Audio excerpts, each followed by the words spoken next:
और इसी बीच बड़ी खबर अपने दर्शकों को बताते हैं, नीट परीक्षा को लेकर सुप्रीम कोर्ट में सुनवाई। ये बड़ी खबर आपको बता रहे हैं, सुप्रीम कोर्ट की तरफ से को नोटिस जारी किया गया है।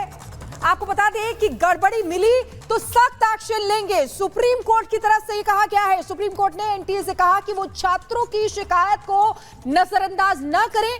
अगर एग्जाम में वाकई कोई गलती हुई है तो उसे समय रहते सुधारा जाए। ये बड़ी खबर आपको बता रहे हैं, नीट परीक्षा को लेकर, छात्रों के भविष्य को लेकर लगातार छात्र प्रोटेस्ट कर रहे थे, जिसके बाद सुप्रीम कोर्ट में सुनवाई हो रही है। सुप्रीम कोर्ट ने एनटीए को नोटिस जारी किया, गड़बड़ी मिली तो सख्त एक्शन लिया जाएगा। सुप्रीम कोर्ट से की तरफ से साफ ये कह दिया गया है। सुप्रीम कोर्ट ने एनटीए से यह भी कहा है कि वो छात्रों की शिकायत को नजरअंदाज न करें। जिस तरीके से ग्रेस मार्क्स को लेकर ये पूरा प्रकरण जो है वो हुआ था, उसको लेकर अब सख्त यहां पर सुप्रीम कोर्ट नजर आ रहा है। अगर एग्जाम में वाकई कोई गलती हुई है तो उसे समय रहते सुधारा जाए, सुप्रीम कोर्ट की तरफ से कहा गया है।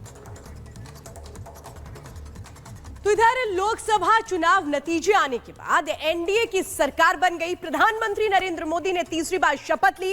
इस बीच हरियाणा लोकसभा चुनाव में कम सीटें आने पर सियासी बयानबाजी जारी है। सिरसा से कांग्रेस सांसद कुमारी शैलजा के बाद अब तो शामा से विधायक किरण चौधरी ने भूपेंद्र सिंह हुड्डा को आड़े हाथों लिया है। किस तरह से कलह देखने को मिल रही है, रिपोर्ट में बताते हैं।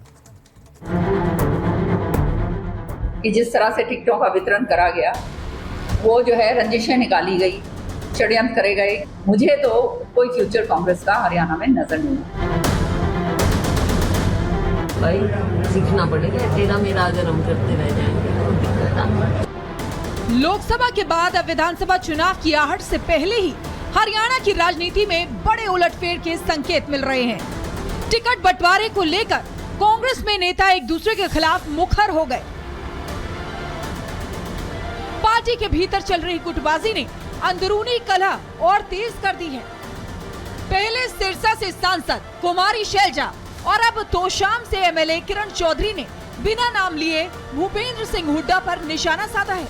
लोकसभा में टिकट बंटवारे के दौरान साजिश का आरोप लगाया, तो वहीं कांग्रेस का राज्य में कोई भविष्य न होने का दावा भी किया।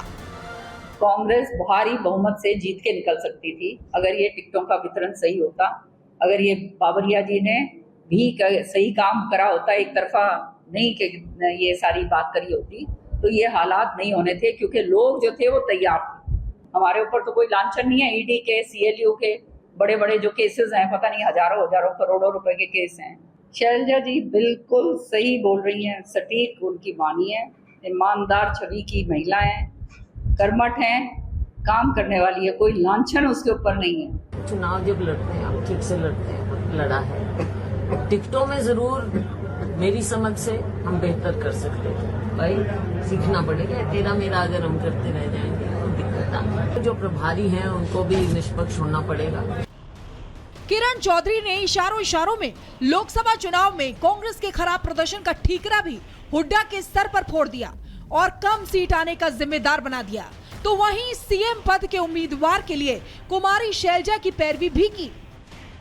जिस तरह से टिकटों का वितरण करा गया, वो जो है रंजिशें निकाली गई, षड्यंत्र करे गए कि भाई जो है मार दो, खत्म कर दो, ताकि जो है हमारे सामने कोई खड़ा होने वाला ना हो। तो ये काम जो है करा गया है। या दूसरी पार्टी जो आएंगी वो उनको पके पकाए जो है कैंडिडेट मिलेंगे।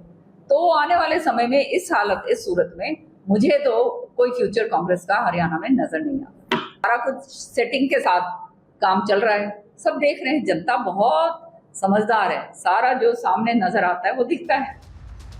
हरियाणा कांग्रेस में कलह बढ़ती जा रही है। शैलजा गुट हुड्डा के खिलाफ मुखर हो गया है। हारी हुई सीटों का हिसाब मांगा जा रहा है, साथ ही कांग्रेस प्रत्याशियों को हराने वालों का भी हिसाब मांगा जा रहा है। हरियाणा विधानसभा चुनाव से पहले ये मतभेद नए गृह युद्ध के संकेत दे रहे हैं। Bureau report, Republic Bharat. तो इस रिपोर्ट के जरिए आपने देखा कि कैसे हरियाणा कांग्रेस में कलह मची है। अगली खबर आपको हिमाचल प्रदेश के लाहौल स्पीति से बताएंगे, जहां पर अमेरिकन पैराग्लाइडर का शव मिला है। कारण क्या है, पूरी खबर आपको विस्तार से बताते 1 मिनट की रिपोर्ट के जरिए।